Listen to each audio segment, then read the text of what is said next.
नमस्कार दोस्तों। श्रीमद् भगवत गीता अध्याय 9।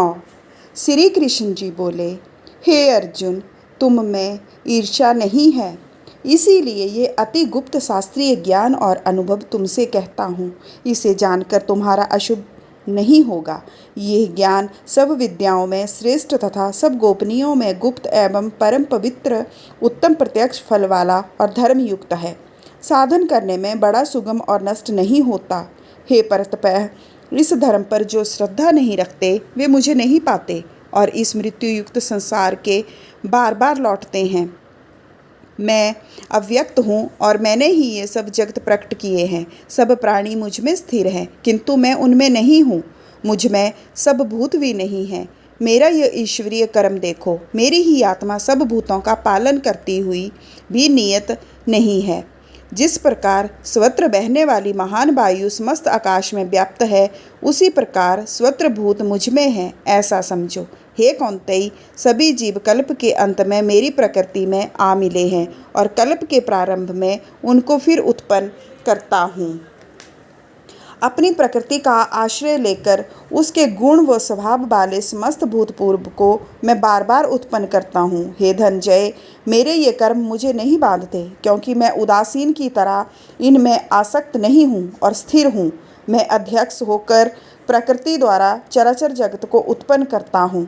हे कौन्तेय, इसी कारण यह जगत बनता बिगड़ता है। मूर्ख लोग मेरे परम स्वरूप को नहीं जानते कि मैं समस्त चराचर का स्वामी हूँ। जो मुझको मनुष्य जानकर मेरी अवहेलना करते हैं, उनकी आशा व्यर्थ है। कर्म निष्फल, ज्ञान निरर्थक, चित्त भ्रष्ट है।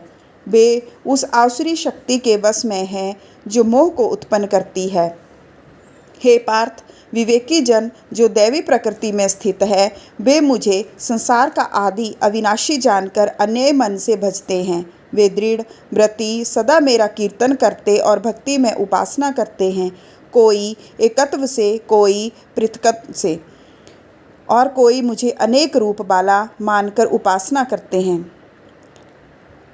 श्रोत यज्ञ मैं हूँ, स्मार्त यज्ञ मैं हूँ, पितृ यज्ञ भी मैं ही हूँ, तथा औषधि, मंत्र, होम का साधन, धृत, अग्नि और होम भी मैं ही हूँ। इस जगत का पिता, माता, धारण करता, पितामह, जानने योग्य पदार्थ, ओंकार, ऋग्वेद, सामवेद और यजुर्वेद भी मैं ही हूँ। गति, पालन करता, प्रज्ञ साक्षी, निवास स्थान, रक्षक, मित्र, उत्पन्न करने वाला, संहार कारक, आधार, प्रलय स्थान और अविनाशी बीज भी मैं ही हूँ। मैं सूर्य रूप से तपता हूँ, मैं ही वर्षा रोकता हूँ, मैं ही वर्षा करता हूँ। तथा हे अर्जुन, मैं ही अमृत और मृत्यु भी हूँ, तथा सत और असत भी मैं ही हूँ। तीनों वेदों का ज्ञाता, सोम पाने वाले, पाप रहित यज्ञ द्वारा मेरी पूजा करके स्वर्ग चाहते हैं और इंद्र के पुण्य लोक में पहुंचकर स्वर्ग में देवताओं के योग्य दिव्य सुख भोगते हैं। वे उस विशाल स्वर्ग लोक में सुख भोग कर पुण्य के क्षीण होने पर फिर मृत्यु लोक में आते हैं। इस प्रकार तीनों वेदों के यज्ञादि धर्मों का पालन करने वाले, भोग की इच्छा रखने वालों का आवागमन होता रहता है। जो अन्य भाव से चिंतन करते हुए मेरी उपासना करते हैं, उन नित्य योगियों के योग क्षेम, अतार्थ स्थान, भोजनाच्छादन से इनकी मैं रक्षा करता हूँ। हे कौन्तेय, जो दूसरे देवताओं के भक्त हैं और श्रद्धा से उन्हें पूजते हैं, वे भी मेरा भी पूजन करते हैं, परंतु हे यह पूजन विधि पूर्वक नहीं है। सब यज्ञों का भोक्ता और स्वामी मैं ही हूँ। जो मेरे इस व्रत को नहीं जानते, वे अवागमन से नहीं छूटते।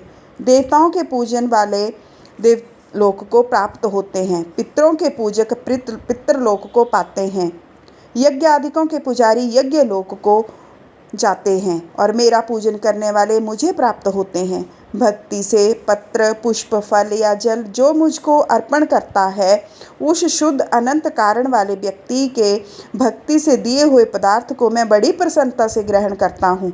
हे कौन्तेय, जो तुम करते हो, खाते हो, यह सब मेरे अर्पण करो।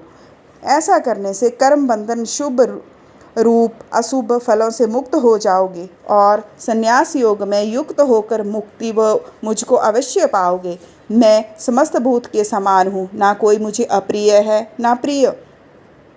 जो कोई मुझको भक्ति से भजता है वह मुझ में है और मैं उसमें हूँ। यदि कोई दुराचारी भी हो और अन्य भाव से मेरा भजन करे, उसको मैं साधु ही मानता हूँ, क्योंकि उसने उत्तम मार्ग ग्रहण किया है। वह शीघ्र ही धर्मात्मा होता है और चिरस्थायी शांति को पाता है। हे कौन्तेय, ये निश्चय करके जानो कि मेरा भक्त कभी नाश को प्राप्त नहीं होता। हे पार्थ, मेरा आश्रय पाकर नीच कुल में उत्पन्न स्त्रियां, वैश्य और शूद्र भी उत्तम गति को पाते हैं। फिर जो पुण्यवान भक्त राजश्री और ब्राह्मण हैं, उनकी जो बात ही क्या है। अतः इस नाशवान और दुख भरे संसार में जन्म पाकर तुम मेरा ही भजन करो, मुझ में ही मन लगाकर मेरे भक्त बन जाओ। फिर मेरी पूजा और मुझे नमस्कार कर मुझ में लौ लगाए रहकर मुझ में ही लीन हो जाओ। धन्यवाद।